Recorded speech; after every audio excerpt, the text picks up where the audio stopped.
ನನ್ನ ಹೆಸರು ಶಿವಶರಣ್ ಬಸವರಾಜ್ ಶೇರಿಕರ್. ನಾನು ಮೂಲತಃ ಗುಲ್ಬರ್ಗ. ನಾನು ಟ್ರೈ ಟೆಕ್ನಾಲಜಿ ಯೂನಿವರ್ಸಿಟಿಯಲ್ಲಿ BSc ಅಗ್ರಿಕಲ್ಚರ್ ಕಂಪ್ಲೀಟ್ ಮಾಡಿದ್ದೀನಿ. ಪ್ರೆಸೆಂಟಾಗಿ ನಾನು ಸಾಯಿ ಪರ್ಮಾಕಲ್ಚರ್ ಪ್ರೈವೇಟ್ ಲಿಮಿಟೆಡ್ ಬೆಂಗಳೂರಲ್ಲಿ ವರ್ಕ್ ಮಾಡ್ತಾ ಇದ್ದೀನಿ.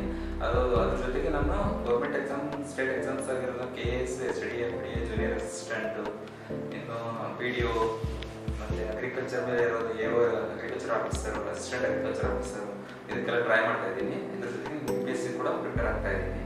ಇದು RTO ಬಗ್ಗೆ ಹೇಳಬೇಕಂದ್ರೆ ಒಳ್ಳೆ ಯೂನಿವರ್ಸಿಟಿ, ಫ್ಯಾಕಲ್ಟೀಸು ಮತ್ತು ಇಲ್ಲಿ ವರ್ಕ್ ಮಾಡಿರುವಂಥ ಸ್ಟೂಡೆಂಟ್ ಕೋಆಪರೇಟಿವ್ ಮತ್ತು ಫುಲ್ ಎಕ್ಸ್ಪೀರಿಯನ್ಸ್ ಲೆಕ್ಚರರ್ಸು. ಇಲ್ಲಿ ಥರ ಬೇರೆ ಬೇರೆ ಕೋರ್ಸಸ್ ಕೂಡ ಅವೈಲೇಬಲ್ ಆಗ್ತಾ ಇದೆ. BTech ಇದೆ, MBA ಇದೆ, ರೋಲ್ ಡೆವಲಪ್ಮೆಂಟು, ಇಂಥ ಕೋರ್ಸಿಗೆ ತಾವು ಕೂಡ ಜಾಯ್ನ್ ಆಗ್ಬೋದು. ಇದರದ್ದು ಯಾವುದೇ ರೀತಿಯ ಕಾಲೇಜ್ ಬಗ್ಗೆ ಪ್ರಾಬ್ಲಮ್ಸ್ ಏನಿಲ್ಲ. ಎಲ್ಲ ಫೆಸಿಲಿಟೀಸ್ ಇದೆ, ಹಾಸ್ಟೆಲ್ ಕೂಡ ಅವೈಲೇಬಲ್ ಇದೆ. ಯಾವುದೇ ರೀತಿಯ ಪ್ರಾಬ್ಲಮ್ ಇಲ್ಲದೆ ಇರೋಂಥ ಒಳ್ಳೆಯ ಗುಡ್ ಯೂನಿವರ್ಸಿಟಿ ಅಂತ ಹೇಳ್ಬೋದು.